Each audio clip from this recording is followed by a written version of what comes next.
Amém, queridos irmãos? Chegamos à terça-feira, quarta semana. Nessa quarta semana, o título geral é Encher-se do Espírito para a Vida Conjugal. O título da terça-feira, Encher-nos do Espírito. E o versículo, Efésios 5,18. Não vos embriagueis com vinho, no qual há dissolução, mas enchei-vos do Espírito. Senhor Jesus, obrigado, Senhor, por mais um dia. E obrigado, pois hoje nós podemos nos encher do Espírito, falando entre nós, cantando, proclamando, imergindo na Tua Palavra. O Senhor nos deu tantas ferramentas tão simples, para que nós, todos nós, em qualquer situação, em qualquer lugar, pudéssemos nos encher do Teu Espírito. Obrigado, Senhor. Obrigado pela palavra que o Senhor tem nos concedido, por esse rio que tem fluído nas nossas vidas, removendo as coisas negativas, enchendo-nos com a realidade, com o Teu amor, com a Tua luz. Continua, Senhor, fluindo esse rio nas nossas vidas e que também nós, com toda a intrepidez, possamos fluir esse rio para a vida das pessoas, falar a Tua palavra, levar o Teu evangelho para as pessoas, para que elas sejam salvas do império das trevas, salvas de mentiras, de ilusões que esse mundo e Satanás oferece, que elas encontrem a Tua paz, o Teu reino, o reino de amor, de justiça, de luz, que a vida delas seja plena da verdade. Senhor, que no abrir da nossa boca não seja a nossa palavra que as pessoas ouçam, mas a Tua palavra como esse rio que flui, trazendo as pessoas até o Senhor. Obrigado, Senhor. Jesus é o nosso Senhor. Muito bem, queridos irmãos, o título da terça-feira, Encher-nos do Espírito. A comparação que Paulo faz, irmãos, aqui no versículo 18, na verdade no versículo 17 ele já diz: por essa razão não vos torneis insensatos, mas procurai compreender qual a vontade do Senhor. E aí no versículo seguinte ele nos mostra o caminho, ele diz: não vos embriagueis com vinho.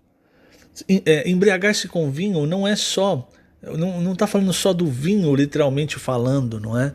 Mas principalmente da sua representação espiritual, que são as mentiras, as ilusões desse mundo.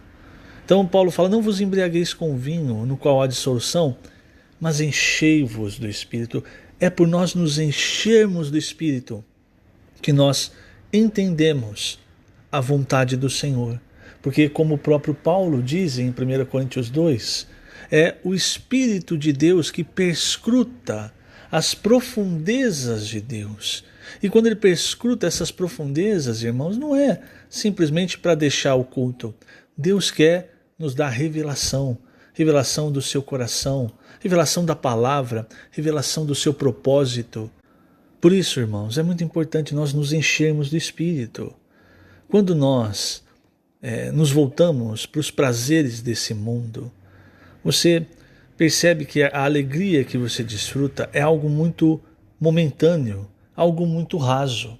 E aí isso faz com que a pessoa ela continue procurando e procurando e procurando, e chega um ponto que ela se frustra, ela cai em depressão, porque ela está tentando preencher um vazio com algo que não preenche.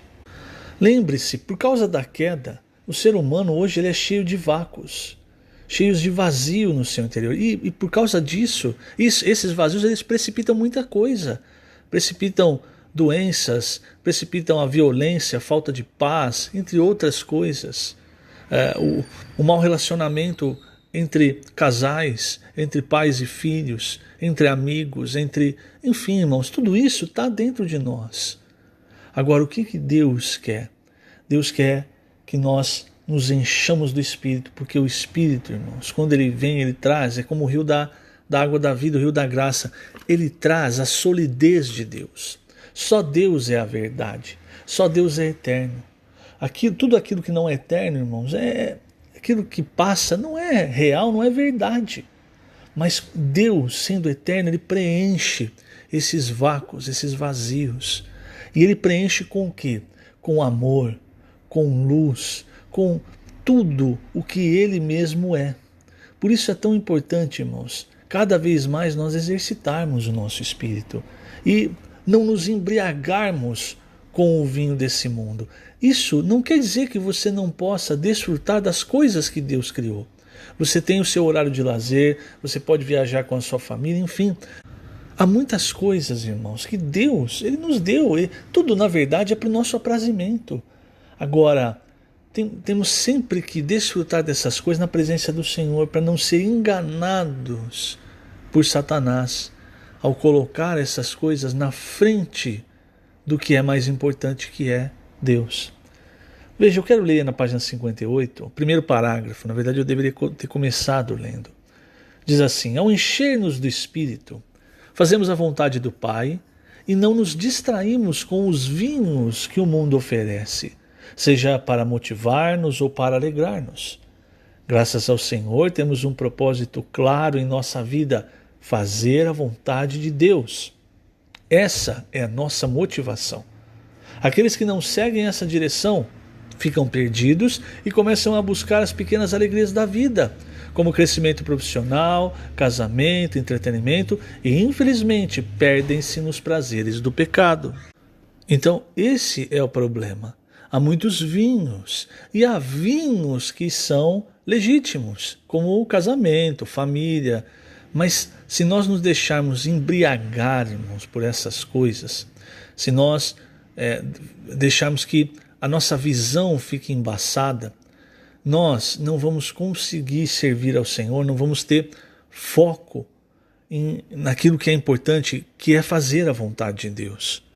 Quando nós estamos embriagados por alguma coisa, irmãos, a nossa visão ela fica turva. E veja, eu não estou nem falando só sobre questões de pecado.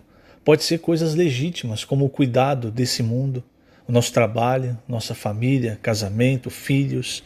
Essas coisas, irmãos, esses tipos de vinhos, quando nós ficamos embriagados, nós perdemos a visão espiritual.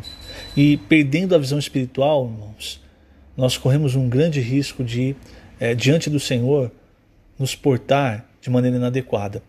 Tem um exemplo sobre isso em Levítico 10, é a morte de Nadab e Abiú. No versículo 1, Nadab e Abiú eram filhos de Arão, sacerdotes. Então Nadab e Abiú, versículo 1 de Levítico 10, diz assim: filhos de Arão tomaram cada um o seu incensário e puseram neles fogo, e sobre este incenso, e trouxeram fogo estranho perante a face do Senhor, o que lhes não ordenara. Percebe?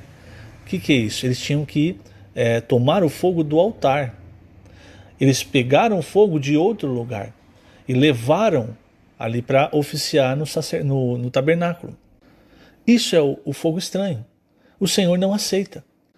Se nós queremos servir ao Senhor de acordo com a vontade de Deus, irmãos, é muito importante nós fazermos isso de acordo com a palavra de Deus. E o que a palavra de Deus nos mostra? Que a vontade de Deus é que Cristo seja o cabeça das nossas vidas. Paulo, no capítulo 15, a partir desse trecho, a partir do versículo 22, ele vai começar a falar sobre o casamento. Ele fala sobre essa questão do cabeça. Isso é importante, irmãos. Mas vamos voltar aqui para Levítico 10. Então eles fizeram isso. E aí saiu fogo de diante do Senhor e os consumiu. Eles morreram. Aí fica a pergunta, irmãos, por que afinal de contas, eles tomaram o incensário e colocaram um fogo que não era o fogo do altar, um fogo estranho? Eles não sabiam disso? Sim, sabiam, eles já deviam ter feito isso muitas vezes. No versículo 9, o Senhor veio até Arão e foi tratar dessa situação. E esse versículo 9, ele nos mostra, ele nos dá uma luz sobre o que aconteceu.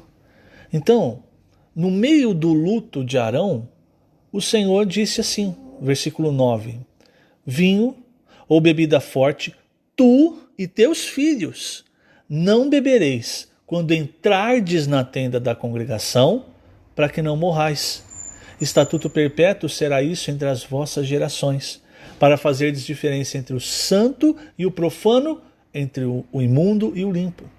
Então, o que nós entendemos aqui, irmãos? Que é muito provável que os estudiosos da Bíblia entendem que Nadab e Abiú, eles haviam tomado vinho, bebida forte, e isso alterou o discernimento deles, de modo que eles, ao invés de tomar o fogo do altar, tomaram outro fogo e levaram à presença do Senhor.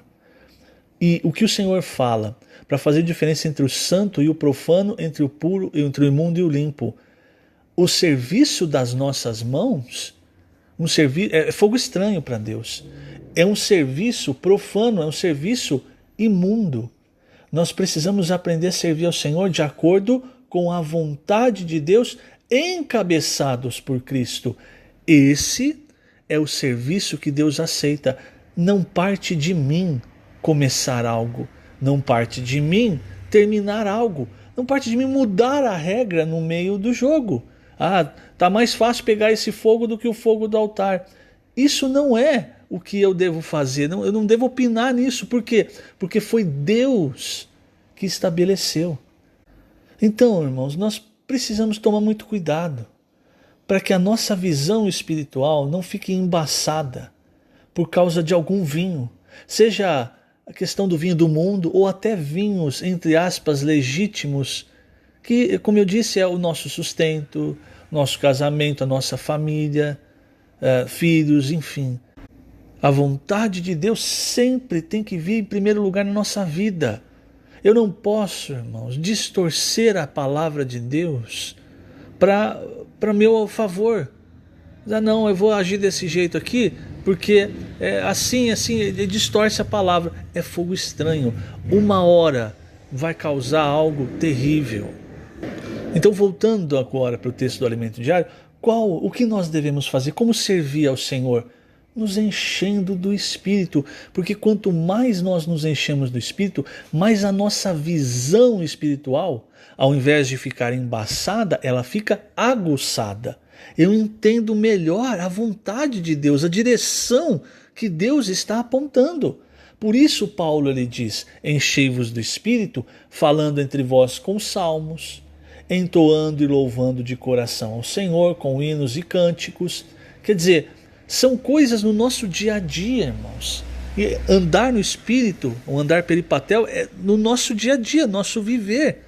Então, eu estou no carro, eu estou indo trabalhar, eu estou no ônibus, eu estou em algum lugar, talvez eu não possa falar alto, mas na minha memória, na minha mente, eu estou imergindo na palavra, eu estou lembrando do que eu ouvi, eu estou lembrando do que eu li, dos versículos, dos hinos.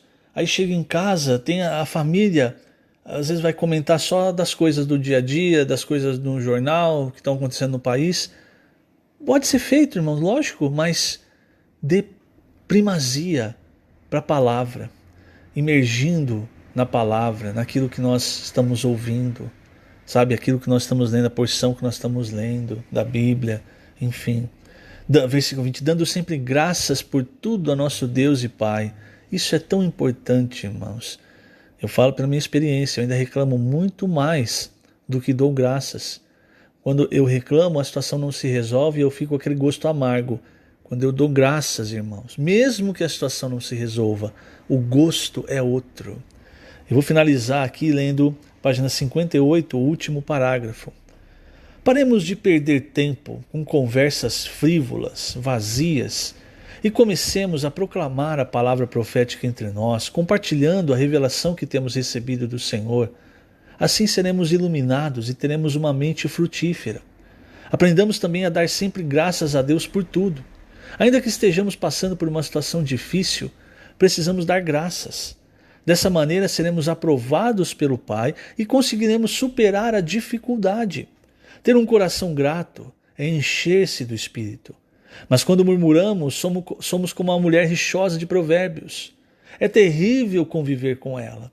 Da mesma forma, o Senhor não tolera uma igreja rixosa. Portanto, vamos dar graças. Além disso, aprendamos a sujeitar-nos uns aos outros, para que haja harmonia em nosso lar e na igreja. Assim, a igreja será edificada para a glória do Pai. Que o Senhor te abençoe grandemente nesse dia. Lembrando, estamos colocando essas gravações no YouTube, na página da igreja que está em Ribeirão Preto no YouTube, na parte de vídeos. Jesus é o Senhor.